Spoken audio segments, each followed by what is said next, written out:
नहीं खेलिए बहुत परेशान बनी हो। छोटका लइकवा हो चोट देत गहरे बा। ऐसा के सुना ना, छोटका लइकवा हो चोट देत गहरे बा। छोटका लइकवा हो चोट देत गहरे बा। गेहूं के कटाई भातार साकी बारे बा। गेहूं के कटाई भातार साकी बारे बा। हमरा से नीक ता सजनवा मिलल तोहरे बा। हमरा से नीक ता सजनवा मिलल तोहरे बा। गेहूं के कटाई भातार साकी बारे बा। गेहूं के कटाई भातार साकी बारे हो।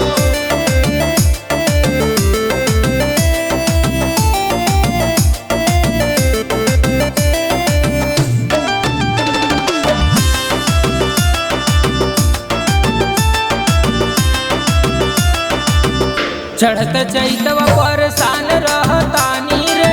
होखत पसीना हम दुख सहतानी रे। चढ़त चैतवा परेशान रहतानी रे।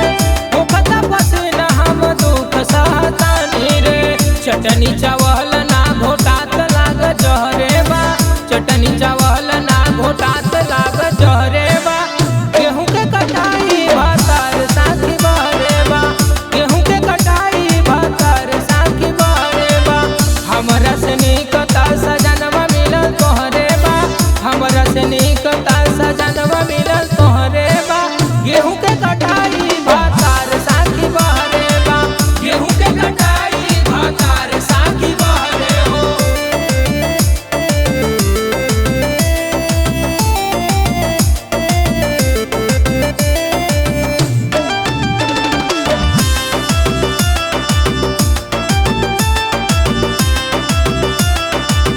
साहिल राजा ई त लाग नया नाड़ी हो। भोरे भोरे बेच रोज जल तरकारी हो। साहिल राजा ई त लाग नया नाड़ी हो। भोरे भोरे रोज बेच जल तरकारी हो। प्रेम दीवाना से लगौने दिल गहरे हो। प्रेम दीवाना से लगौने दिल गहरे हो। तब मजा लूटे जल साकी बहरे हो।